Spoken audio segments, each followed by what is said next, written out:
চলতরিৎ চ্যাপ্টারের একটা অঙ্ক সলভ করব। এই অঙ্কটা বোর্ডে দেওয়া আছে। কি বের করতে বলছে আমরা শুনি। আমাদের বের করতে বলছে find the voltage VA, VB, VC, that is VA, এটাকে VA বলেছে, এটা VB, এটা VC, এবং আমাকে দেখাতে বলেছে কারেন্ট ইন এভরি ব্রাঞ্চ। যদিও আমাদের এই কারেন্টটাই চেয়েছে, এভরি ব্রাঞ্চ, আমরা সব ব্রাঞ্চে কারেন্ট বের করব। ওকে, তো শুরু কি করে করব? দেখো এখানে যে কারেন্ট ডিস্ট্রিবিউশন দিয়েছে আমরা সেই ডিস্ট্রিবিউশনও নিতে পারি, অথবা আমরা আমাদের মতো করে কারেন্ট ডিস্ট্রিবিউশন তৈরি করতে পারি। ওকে, তো আমরা এইভাবেই নিই। আমরা এখানে আমাদের বের করতে বলেছে এই ভোল্টেজ, এই ভোল্টেজ, এই ভোল্টেজ। তো ভোল্টেজ বের করার সূত্র কি? তো ভোল্টেজ V = I × R। দেখো I এখানে কত? I হচ্ছে I2 আর R হচ্ছে R2। এখানে R2 এর মান হচ্ছে 6 কিলো ওহম। তো আমরা I2 × R2 এটা VA বের করব, কিন্তু আমি I2 জানি না, R2 জানি, তো আমাকে I2 বের করতে হবে। তো প্রথমে আমরা যে কাজটা করব, এই টোটাল সার্কিটের তুল্য রোধ বের করব এবং কারেন্ট বের করব। কারেন্ট এখানে কত গেছে? এখান থেকে কারেন্ট I1 গেছে। তো প্রথমে আমাদের টার্গেট হচ্ছে I1 কারেন্ট হবে। I1 এখানে এসে ভাগ হয়ে I3 এবং I2 তে গেছে। তো I1 কারেন্ট বের করার সূত্র কি? তো কারেন্ট বের করার সূত্র, কারেন্ট = V/R। তো V এখানে 12 ভোল্ট আর R হচ্ছে তুল্য রোধ, R ইকুইভ্যালেন্ট। তো R ইকুইভ্যালেন্ট আমরা কিভাবে বের করব? দেখো আমি যদি এই রোধ আর এই রোধ দেখি, তাহলে এটা কি অবস্থায় আছে? এরা আছে শ্রেণীতে। তো শ্রেণীতে তুল্য রোধ কত হবে? 9 আর 3 এ 12, 12-এর সাথে এই 4 কত হবে? প্যারালালে। তো আমরা সেভাবে বের করতে পারবো। এটা হওয়ার পর এর সাথে এ আবার শ্রেণী, এর সাথে আবার এ হয়ে যাবে প্যারালাল, এর সাথে এ আবার শ্রেণী। তাহলে এইভাবে আমি তুল্য রোধ বের করতে পারি। সেই তুল্য রোধ ভোল্টেজকে ভাগ করলে আমি কারেন্ট পেয়ে যাবো। এই একটা প্রসেস। আরেকটা কি প্রসেস? আরেকটা প্রসেস যে আমি এখানে কিরশফের সূত্র লাগাবো। কিরশফের সূত্র লাগায়ে এই কারেন্ট বের করতে পারবো। কোনটা সহজ? তো আমরা যে কোনো একভাবে তুল্য রোধ, ইকুইভ্যালেন্ট রেজিস্ট্যান্স বের করব। ইকুইভ্যালেন্ট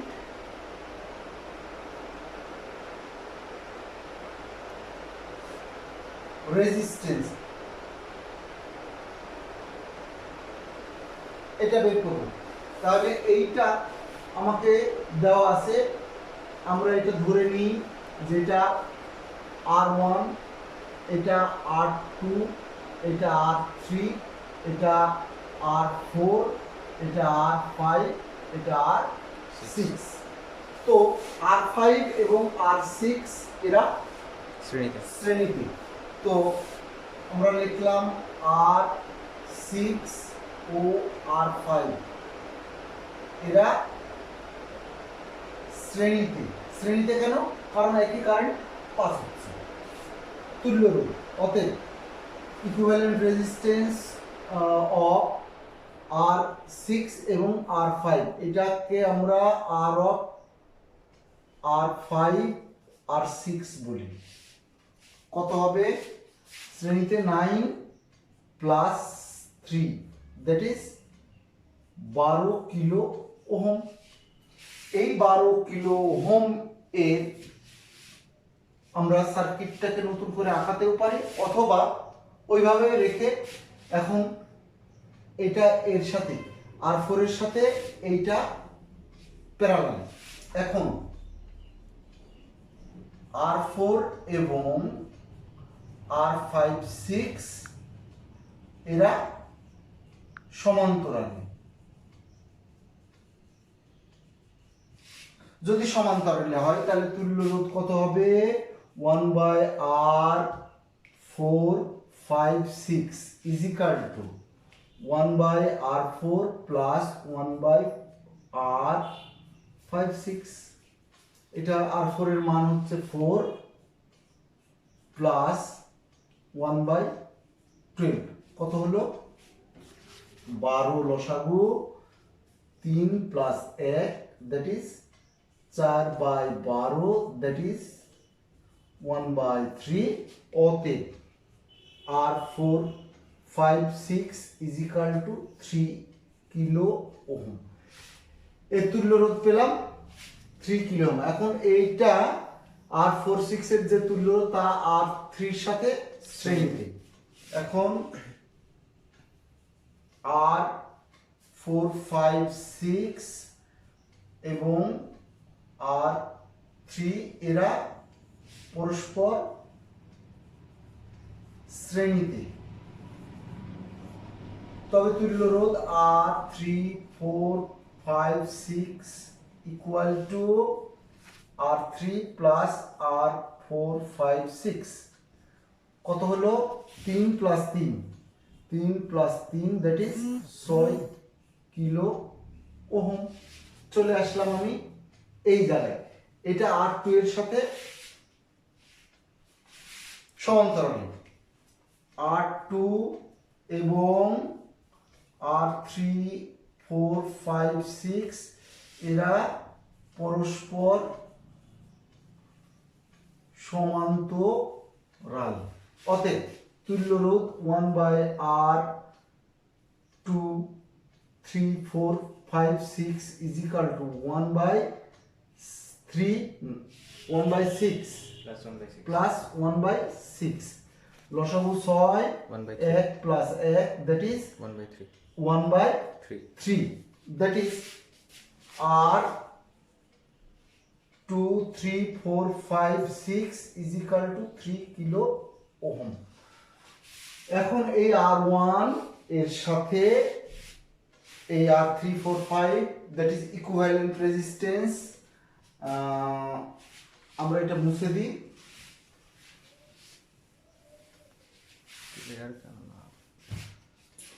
তাহলে equivalent resistance equal to RE is equal to R1 plus R2/3/4/5/6 that is 9 plus 3 that is 12 kilo ohm পেয়ে গেলাম। এবার current I1 is equal to V divided by R equivalent। V এর value হচ্ছে 12 divided by R equivalent to 12 that is 1 ampere। আমরা current পেয়ে গেলাম I1 equal to 1 ampere। খেয়াল করো, এখন কারেন্ট এই দিক দিয়ে প্রবাহিত হচ্ছে, আমরা এদিকে কি ধরেছি? I3, এইদিকে কি ধরেছি? I2। এখন আমি এর যদি লুপ ল ব্যবহার করি, A B C D E F G H, আমরা I2 এর ভ্যালু বের করতে চাই। কেন? টার্গেট কি? টার্গেট হচ্ছে VA বের করা। VA হচ্ছে I2 R2 আমরা জানি, I2 আমাকে জানতে হবে, বাট I1 আমি জানি। তাহলে আমি যদি শুরু করি লুপ ল কিভাবে? A B G H A, এখানে লুপ ল ব্যবহার করব। এই বরাবর যাচ্ছি, কারেন্টের মান I1 হচ্ছে 1, তাহলে 1 ইনটু রেজিস্ট্যান্স 9 প্লাস আমরা কারেন্টের দিকে যাচ্ছি, ইকুয়েশনও কারেন্টের দিক, ক্যালকুলেশনও কারেন্টের দিক, প্লাস I2 R2 চলে আসলাম, পয়লা প্লেট পেলাম 12 মাইনাস, তাই মাইনাস ওই পারে দিয়ে 12 করে দিলাম। দেখো এটা I1 R1 plus I2 R2 negative plate পেলাম, তাই -12 ওই পারে সে দিলে আমরা পেয়ে যাব প্লাস। এখন আমার দরকার হচ্ছে I2, তাহলে I2 সমান কত? 12 বিয়োগ 9 ডিভাইডেড বাই R2 মানে 6, that is 3 divided by 6, that is 0.5 ampere. I2 আমি পেয়ে গেছি। যদি I2 পাই তাহলে R2 জানি, তাহলে VA কত হবে? তো VA হবে 0.5 into 6, that is 3 ভোল্ট। যদিও আমাদের প্রশ্ন শুধু VA বের করতে বলেছে, অনুরূপভাবে আমরা এই কারেন্ট কত হবে, এদিকে যদি 1 কারেন্ট হয় তাহলে এদিকে 0.5 গেলে এদিকে কত হবে? 0.5 অ্যাম্পিয়ার। 0.5 অ্যাম্পিয়ার এইদিকে যে এই পথে একটা কারেন্ট যাবে, এই পথে, তাহলে 0.5 দুই ভাগে বিভক্ত হবে। তাহলে আমরা I4 বের করতে পারবো, I5 ও বের করতে পারবো। বের করার পর যদিও আমাদের চাইনি, আচ্ছা I4 আমাকে বের করতে বলেছে, আমাকে প্রশ্ন করেছে কি I4 প্রশ্নটা একটু বলো। প্রশ্ন হচ্ছে তুমি বলেছো হচ্ছে I1 I4 এর চেয়ে বড়। আচ্ছা ভেরি গুড। আমরা এবার দেখো আমরা I3 ও বের করব, I4 ও বের করব। তো I3 অলরেডি আমরা পেয়ে গেছি 0.5। কিভাবে? কারণ এদিকে যদি আমার কারেন্ট 0.5 যায় তাহলে বাকি থাকে কত? একের মধ্যে 0.5, তার মানে আমি I3 ও পেয়ে গেছি 0.5 অ্যাম্পিয়ার। আমার দরকার I4, তাহলে I4 এর জন্য আমি লিখব A B C F H A, ফের নিয়ে নি, এবার লুপ মুছে আমরা I2 পেয়েছি, আচ্ছা I1 কত পেয়েছি? 1 অ্যাম্পিয়ার। ওকে, VA পেয়েছি 3 ভোল্ট। আচ্ছা এবার দরকার হচ্ছে I4, তো I4 নেওয়ার জন্য আমি নিলাম loop A B C F G H A, এই পথ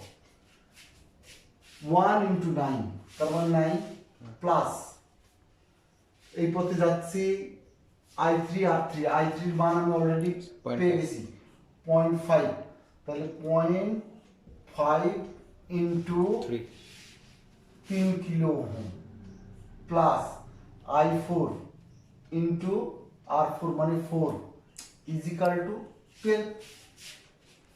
তো I4 কত? তো I4 is equal to 12 minus 9 minus 3 5 15 1.5 divided by 4 কত হয় দেখো তো? 3 দেড়, তার মানে 1.5 by 4, 1.4 by 4 দেখো 0.375 কি অ্যাম্পিয়ার। ওকে, আমরা I5 ও বের করতে পারি। তাহলে এইদিকে যদি যাই এত কারেন্ট, তাহলে I5 কত হবে? 0.5 minus I5 is equal to 0.5 বিয়োগ 0.375, that is কত? 0.125 0.125 অ্যাম্পিয়ার। দেখো এখন আমি সব, আমাকে প্রশ্ন করেছে কি প্রশ্ন, যে I4 আর I1 এর মধ্যে কে বেশি কম? তো উত্তর I4 মানে 3.75 আর I2 I1 না I1 না I2 দেখো I2 হচ্ছে 0.5 এর মধ্যে কম্পেয়ার করতে বলেছে তাহলে কে বেশি তাহলে আমি লিখব যে I2 is greater than I4 অথবা I4 is less than I2 প্রশ্ন কি প্রশ্ন I1 I আছে করো প্রশ্ন হচ্ছে I4 এর তুলনায় I1 এর মান বৃহত্তর I1 আচ্ছা I1 বলতে 1 অ্যাম্পিয়ার দেখাই যাচ্ছে আমার যে কোনোটার সাথে যদি কম্পেয়ার করতে বলে তাহলে কম্পেয়ার করতে পারবো আমাকে যদি বলে VB কত তাহলে VB-ও আমি বের করতে পারবো VB হচ্ছে R4 ইন্টু I4 R4 হচ্ছে 4 ইন্টু I4 এর মান হচ্ছে 0.375 এত ভোল্ট পেয়ে যাব VC যদি বের করতে বলে তাহলে VC হচ্ছে 3 ইন্টু I4 হচ্ছে 0.125 এত ভোল্ট তাহলে আমাকে যে কোনো আবার যদি বলে ব্রাঞ্চ কারেন্ট তো ব্রাঞ্চ কারেন্টও আমি পেয়ে যাব অর্থাৎ এখান থেকে যে কোনো কোশ্চেন যদি আমাকে করা হয় তাহলে আমি উত্তর দিতে সক্ষম হব ওকে আমরা একটা অঙ্ক দেখছি 1 নম্বর সেটা হচ্ছে যে একটি 120 ওয়াট এবং 60 ভোল্ট বাতিকে 220 ভোল্ট ডিসি লাইনে লাগানো হলো পূর্ণ উজ্জ্বলতার জন্য কত রোধ লাগবে ব্যাখ্যা করো দেখো পূর্ণ উজ্জ্বলতা মানে কি এই যে লাইট একটা লাইট এই লাইটে কি থাকে ফিলামেন্ট তো ফিলামেন্টের রোধ থাকে তো ফিলামেন্টের রোধ যত মানে ইফেক্টিভ হবে এর উজ্জ্বলতা তত বেশি হবে অর্থাৎ কনসেপ্ট হচ্ছে এই যে রোধ যত বাড়বে উজ্জ্বলতা তত বাড়বে রোধ আমাকে বাড়াতে হবে সোজা কথায় একবারে বেশি রোদ দিলেও হবে না এমন রোদ দিতে হবে যেন ওর উজ্জ্বলতা ম্যাক্সিমাম হয় তার মানে আমাদের কনসেপ্ট হচ্ছে রোদ আমাকে বাড়াতে হবে তো বাল্বের গায়ে কি লেখা আছে বাল্বের গায়ে লেখা আছে 120 ওয়াট আর 60 ভোল্ট অর্থাৎ ওই বাল্বটিকে যদি আমি এই সরবরাহ লাইনে যুক্ত করি তাহলে ও আলো দিবে এখন এটাকে এখান থেকে খুলে আমি 220 ভোল্ট ডিসিতে আমি লাগাই দিছি তো সেই ক্ষেত্রে যে আমাদের রোদ কম পড়ে যাবে তাহলে এই রোদ কম পড়ে গেলে কি ব্যবস্থা নিতে হবে যেন ওর উজ্জ্বলতা বেড়ে যাবে ঠিক আছে তাহলে এই ক্ষেত্রে আমার রোদ কত আমি দেখি তো রোদের ইকুয়েশন আমরা কি জানি রোদের ইকুয়েশন কে জানি আমরা বলো দেখি পি আর ভি আছে তাহলে রোদ কি রোদের সূত্র কি আমরা জানি we know v square by p p is equal to v square by r r is equal to v square by p এই সূত্র জানি কি না তাহলে r কত তাহলে r equal to v square by p v কত 60 into 60 আর p হচ্ছে 120 কত হয়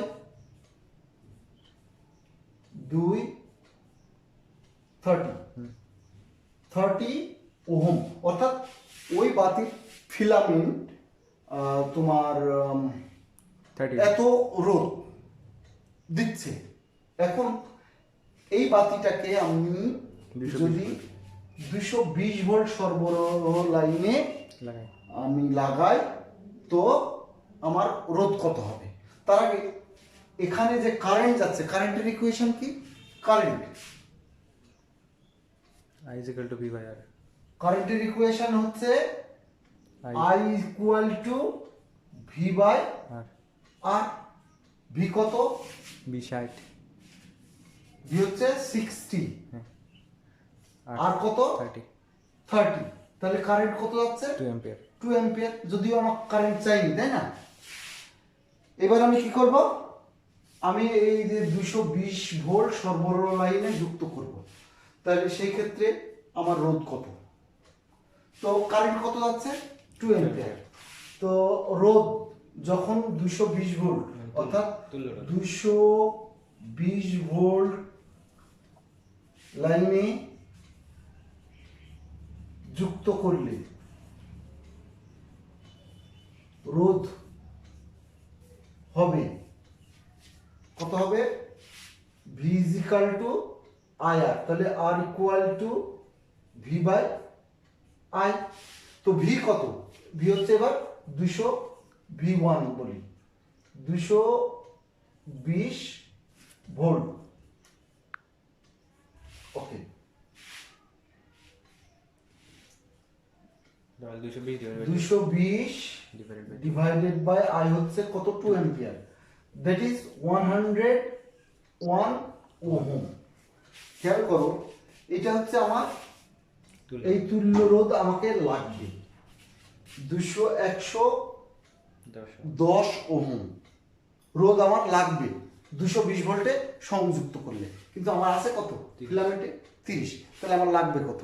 তো উত্তর এর সাথে আমি যদি এর সাথে যদি আমি এর রোধ বাড়াবো কত 110 করতে হবে, তাহলে কি ব্যবস্থা নিতে হবে আমাকে, কি ব্যবস্থা নিতে হবে? তাহলে রোধ বাড়াতে হলে কি করতে হবে, রোধ বাড়াতে হলে শ্রেণী সমবায়ে যুক্ত করতে হবে। তাহলে আমি এই কথাটাকে এখানে লিখতে পারি যে 220 ভোল্ট সরবরাহ লাইনে যুক্ত হলে রোধ লাগে 110, কিন্তু ওই বাতির রোধ কত আছে 30, তো 30 রোধ থাকলে আরো কত রোধ লাগবে? তো 110 এর মধ্যে 30 যদি বাদ দিই তাহলে আমি পেয়ে যাব, কিন্তু কানেকশন কি শ্রেণী না সমান্তরাল, তো উত্তর অবশ্যই শ্রেণী, কারণ রোধ আমাকে বাড়াতে হবে। আমরা জানি থিওরি রোধ বাড়াতে হলে একটাই প্রসেস, শ্রেণী সমবায়ে যুক্ত করতে হবে। তাহলে আমরা এই কথাটা এখানে লিখে ফেলি যে উক্ত বাতিতে শ্রেণী সমবায়ে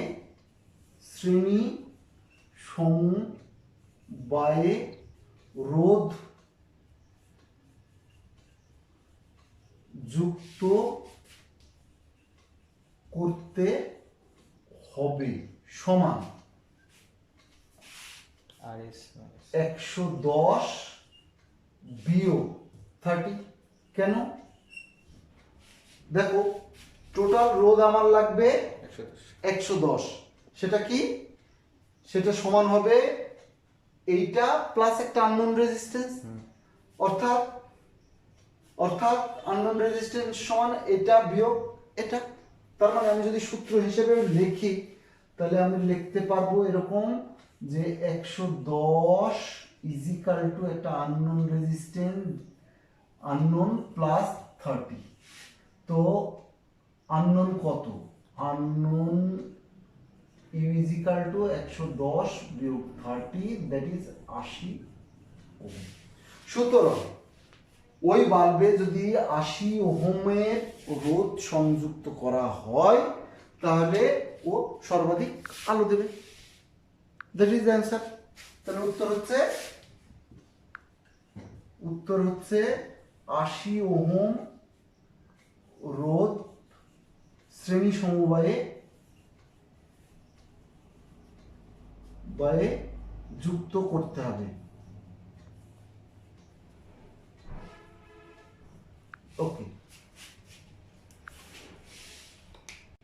কি হয়েছে, আমরা এখন একটা অঙ্ক করছি, সেটা হচ্ছে 1 মিটার দীর্ঘ 0.01 মিটার ব্যাস বিশিষ্ট একটি তামার দণ্ডকে 10 টু দি পাওয়ার -4 মিটার ব্যাস বিশিষ্ট তারে রূপান্তর করা হলো, তারের রোধ দণ্ডের রোধের কত গুণ? তো আমরা একটা ছবি দিয়ে এটাকে বোঝানোর চেষ্টা করছি। এরকম একটা দণ্ড যার দৈর্ঘ্য L1 হচ্ছে 1 মিটার, এর ব্যাস D1 হচ্ছে 0.01 মিটার, তাহলে ব্যাসার্ধ কত হবে? ব্যাসার্ধ আমরা এখানে লিখতে পারি R1 is equal two D1 ভাগ 2, দ্যাট ইজ 0.01 ডিভাইডেড বাই 2, কত হয় বলবে? 0.005 মিটার। ওকে, এখন এই তারটাকে, আচ্ছা এর রোধ আমরা ধরে নিলাম রোধ ইজ ইকাল টু R1 এবং দৈর্ঘ্য L1 ইজ ইকাল টু 1 মিটার। ওকে, এখন এই তারটাকে আমি টেনে লম্বা করলাম এরকম এবং এর ব্যাসার্ধ করে দিলাম 10⁻⁻⁻4 মিটার। তাহলে দ্বিতীয় ক্ষেত্রে বা এটা হচ্ছে দণ্ডের ক্ষেত্রে, ওকে। এবার এটা হয়ে গেল তার। এবার তারের ক্ষেত্রে R2 is equal to D2 ভাগ 2, that is 10⁻⁻4 divided by 2 কত হয়? 5 into 10⁻⁻6 5 into 10⁻⁻6 মিটার। রোধ ধরে নিলাম R2, আমরা জানি না। দৈর্ঘ্য L2, এটাও জানি না। তো দৈর্ঘ্য আমি আগে দৈর্ঘ্য আমার দরকার। আমাকে কি বের করতে বলছে? আমাকে বের করতে বলছে তারের রোধ দণ্ডের রোধের কত গুণ, অর্থাৎ রিলেশন বিটুইন তারের রোধ এন্ড অর্থাৎ R1 ও R2 এর মধ্যে সম্পর্ক।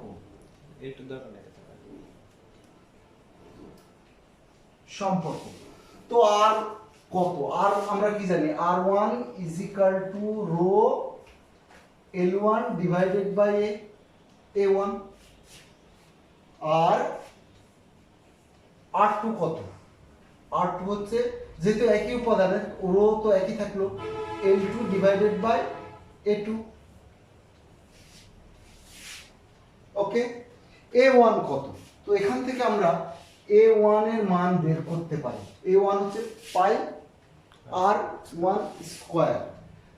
ওকে। তো আমরা যদি এটাকে ভাগ করি R2 ভাগ R1 কি দাঁড়ায়?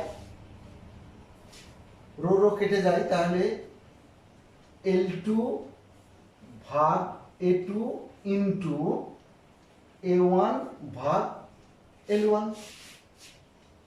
ঠিক। দেখো এইটা pi R1 square into L2 divided by pi R2 square into L1। কি আমরা জানি? পাই পাই কেটে যায়, R1 R2 আমাদের জানা আছে। ওকে। আমার দরকার হচ্ছে L1 আর L2। L1 ও আমি জানি, আমার দরকার সেট L2। তাহলে L2 আমি কিভাবে বের করব? L2 হচ্ছে কিভাবে বের করব? তো দেখো এর আয়তন আর এর আয়তন সমান। আয়তনের সূত্র কি? আয়তন এর জন্য যদি আমি V1 বলি, এর জন্য যদি V2 বলি, তাহলে V1 এবং V2 সমান আয়তন। তাহলে আয়তনের সূত্র হচ্ছে প্রস্থচ্ছেদের ক্ষেত্রফল ইনটু দৈর্ঘ্য। তাহলে এর জন্য আমরা কি লিখতে পারি? V1 equal to A1 into L1 আর V2 is equal to A2 into L2। Okay. এখন আমার এই দুটো সমান হলে আমি কি লিখব? তাহলে A2 L2 is equal to A1 L1। L2 সমান কত? A1 into L1 divided by A2। A1 হচ্ছে পাই R1 স্কয়ার। তো R1 স্কয়ার পাই পাই তো কেটে যাবে, R1 স্কয়ার মানে 0.0। আচ্ছা, এটা মান বসা দিয়ে করি, নাহলে অসুবিধা হবে। Pi R1 square into L1 divided by pi R2 square into L2। এটা কাটি, তো L2 হচ্ছে R1 স্কয়ার মানে 0.005 স্কয়ার ইন্টু L1 এর মান হচ্ছে 1 divided by R2 square equal to R1 হচ্ছে 10 to the power R1 minus 3. 5 into 10 to the power 5 into 10 to the power minus 3 তারপর স্কয়ার ডিভাইডেড বাই r2 হচ্ছে 5 into 10 to the power Minus 5. minus 5 square into L2 হচ্ছে 10 to the power 4 এটুকু calculation করলে 10 to the power 4 into 10 to the power 4 এটা R2 is equal to R1 তার মানে R2 is equal to 10 to the power 8 R1 this is the relation Never question.